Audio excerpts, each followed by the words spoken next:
Dos escombros da antiga cidade colonial, ex-corte do Brasil, erguia-se como um novo centro político-administrativo, comercial e cultural da República, a cidade capital do Rio de Janeiro. No primeiro quartel do século XX, a Belle Époque tropical instituía-se como modelo-chave de civilização, tendo como pressuposto sanear, modelar, embelezar e educar a cidade e seus habitantes.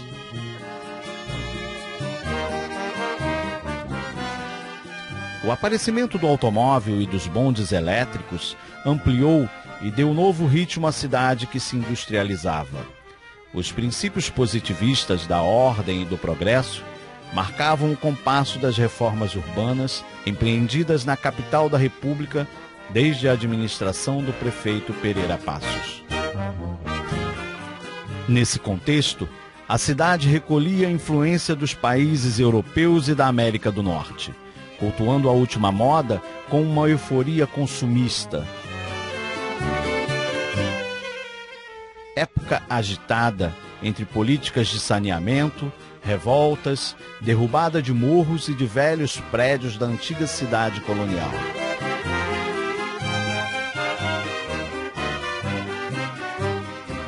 Enfim, o Rio civilizava-se pelo alto contra a barbárie.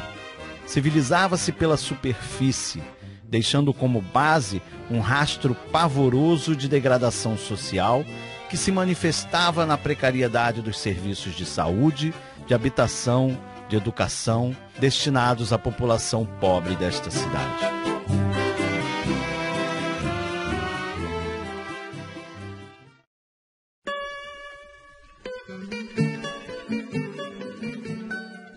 Confrontando a imagem desejável da cidade moderna com o horror representado pela malta dos desocupados e dos sem eira nem beira, que enfermavam a cidade, os reformadores sociais ao longo das décadas de 1910 e 1920 pretenderam conter e enquadrar este cenário ameaçador.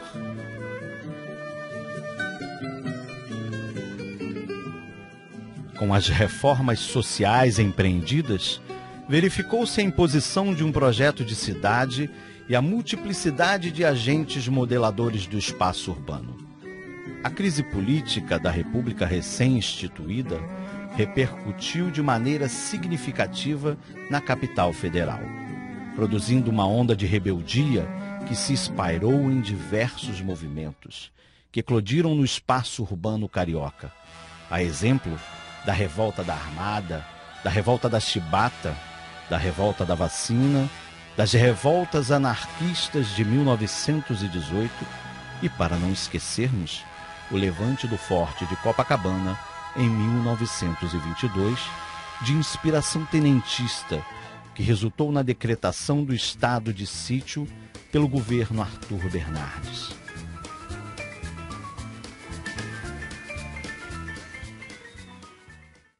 Nesse período, a infância assumiu centralidade nos discursos elaborados por diferentes segmentos intelectuais.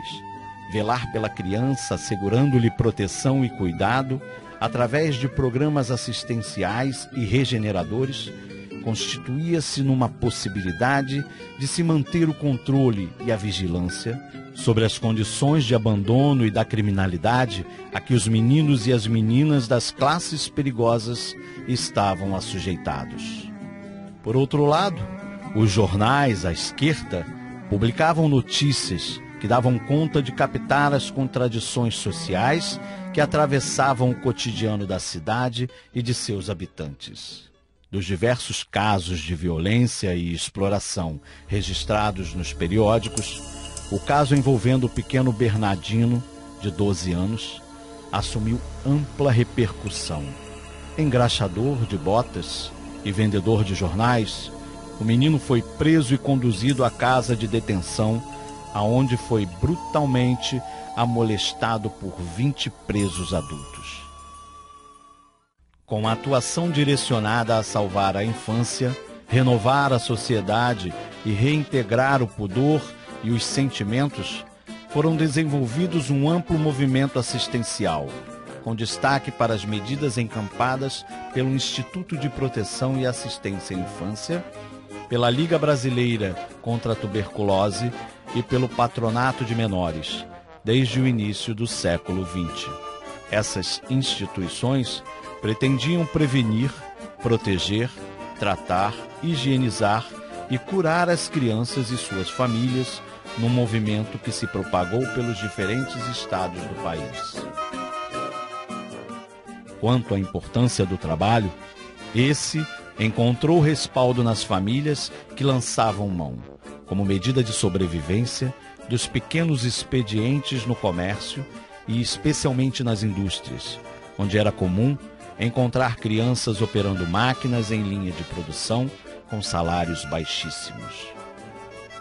No quadriênio das administrações do presidente da República Washington Luiz e do prefeito Antônio Prado Júnior, de 1926 a 1930, foi elaborado o plano urbanístico para a cidade, concebido pelo arquiteto francês Alfred Agache, concomitante com a reforma da instrução pública e a aprovação no Senado do Código de Menores de 1927.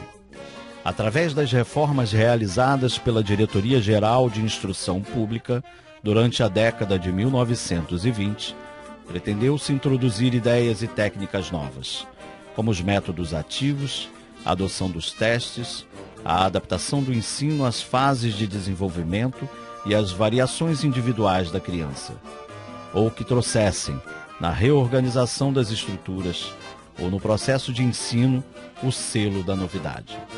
À luz das correntes pedagógicas modernas, firmaram-se como princípio norteador as necessidades apresentadas pelas crianças em um movimento que tendia a uniformizar o modelo ideal de educação, de escola e de aluno. A criação de escolas públicas em prédios do poder municipal, juntamente com os programas de habitação, de medicalização da família e o combate ao alcoolismo, fazia parte de um conjunto de medidas de disciplinarização social.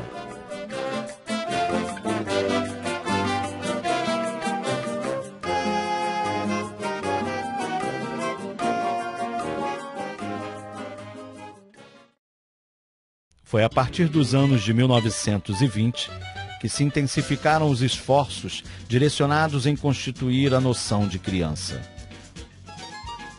Respaldados nos conhecimentos científicos da época, organizados pelas instituições de saber nacionais e estrangeiras, os bacharéis do direito procuraram estender o raio de atuação e de reflexão do Poder Judiciário sobre a sociedade.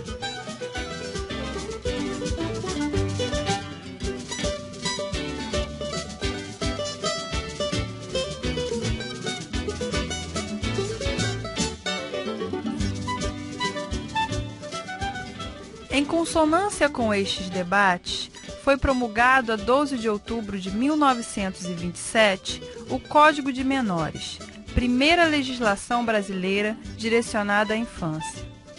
O Código firmava os dispositivos gerais das leis de assistência e de proteção à infância para todo o território nacional.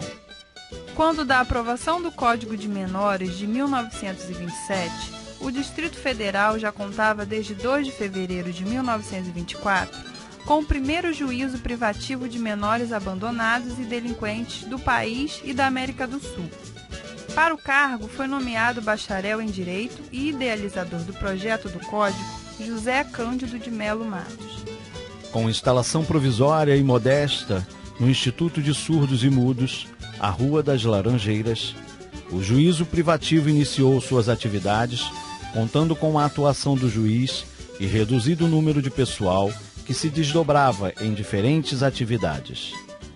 Quanto aos institutos disciplinares, preconizava-se a criação de escolas destinadas ao atendimento dos abandonados e delinquentes. Para isso, as escolas foram concebidas em dois tipos, de preservação e de reforma. Como de preservação, compreendiam as escolas indicadas para os menores abandonados, mas não corrompidos. Como de reforma, as que recolheriam os menores delinquentes e viciosos.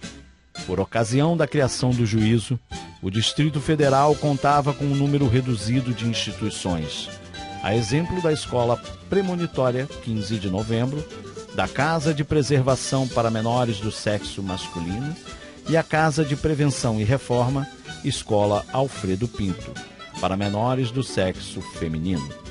No âmbito da municipalidade, o Instituto Orsina da Fonseca, para meninas, e o Instituto João Alfredo, para meninos, colaboravam no atendimento às crianças órfãos, bem como às instituições mantidas por congregações religiosas e pela Santa Casa de Misericórdia.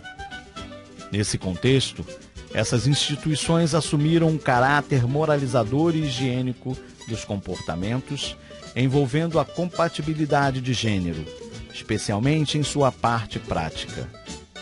Exemplar disto foi a proposta para o ensino de ofícios para as escolas de preservação para menores do sexo feminino. Esta deveria organizar-se com oficinas de costuras e trabalhos de agulhas, lavagem de roupa, engomagem, cozinha, manufatura de chapéus, jardinagem, horticultura, pomicultura e criação de aves.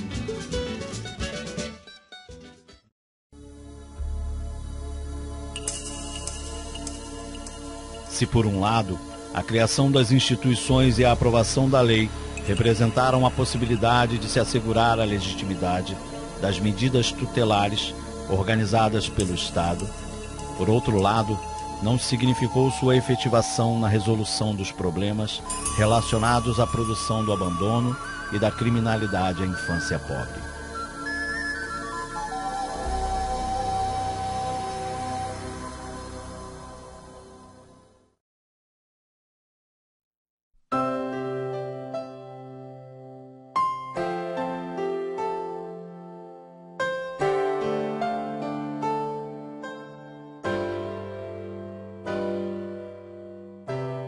(83 anos após a promulgação do Código de Menores de 1927 e 20 anos da aprovação do Estatuto do Menor e do Adolescente, crianças e adolescentes empobrecidos continuam sofrendo a ação de um sistema implacável de submissão de direitos sociais.